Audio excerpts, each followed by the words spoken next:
10 tips for giving points in class. So what's the point of giving points? The point is to make games more fun.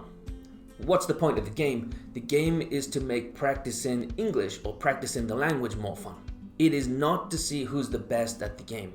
The students might care who's the best, but I don't. I just want them talking. So if a student has low points or no points, then it stops being fun for them and they stop talking and the game kind of becomes pointless.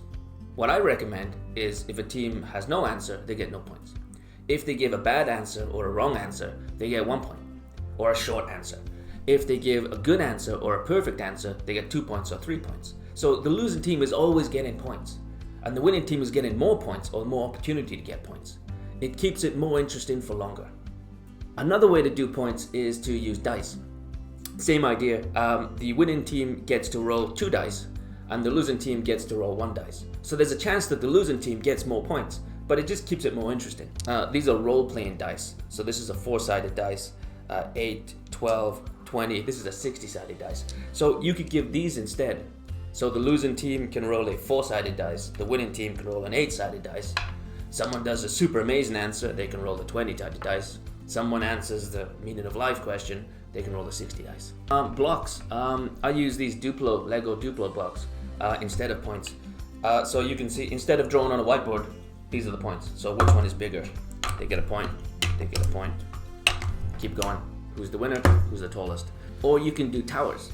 So you can give out wooden blocks or foam blocks and they add blocks to their tower. The winner is who gets the tallest tower. But they have to stack them on top of each other. They can't like make the base solid. It has to be like a single line of blocks. If it falls over, then they lose the blocks that fell.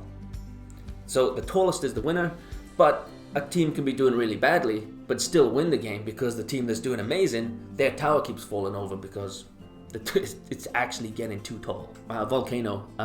Draw something on a whiteboard like this. 2 teams, the lava gets closer to the house. You can control how fast the lava flows. Don't do this if you live near a volcano. I say volcano, but it could be anything.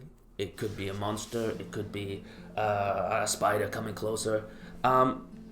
This is from Maple Leaf Learning. They race to climb to the top.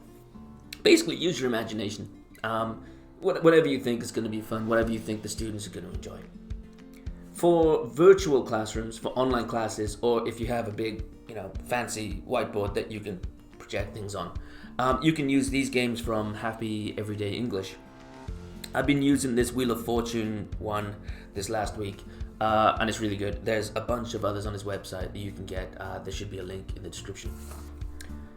Combine it with another game. Something like they get to move along a game board, or they get to throw something at a target. The winner gets to throw 2 times, the loser gets to throw 1 time. Basically, this is the fun bit of the activity. So don't restrict it to only the kids who are winning the game. Like you could have, a kid who's new in class and doesn't get any questions right, and he just has to watch other kids play a game. So make it so that everyone can play, but those kids that are doing better can play a bit more. You could also give out time. So the winner can play for 10 seconds, the loser can play for 7 seconds, something like that. Take points away from the other team. You can do this just by removing the points, like just in a number, or that they have a picture like this man and they are disappearing the man piece by piece until there's nothing left. Put down some cards and they get to choose which card they want, and they turn over the card and that is how many points they get or how many points they lose. Swapping points is great because you can have a team that's dominating and then suddenly they're losing again and the other team gets a big pick-me-up and the game keeps going. For very young students, not a competitive game of points, but if they get a question right, like as a group, then they can add something, they can make something together. They can put a piece on this cactus. They can put a block on the tower. Finally, you could reduce how much homework they get depending on how many points they get. You might not agree with that, but you will see some very, very motivated students. I hope those are good. I hope those are useful. I'm sure you have some better ideas. Please comment below, and maybe I'll make them into another video in the future.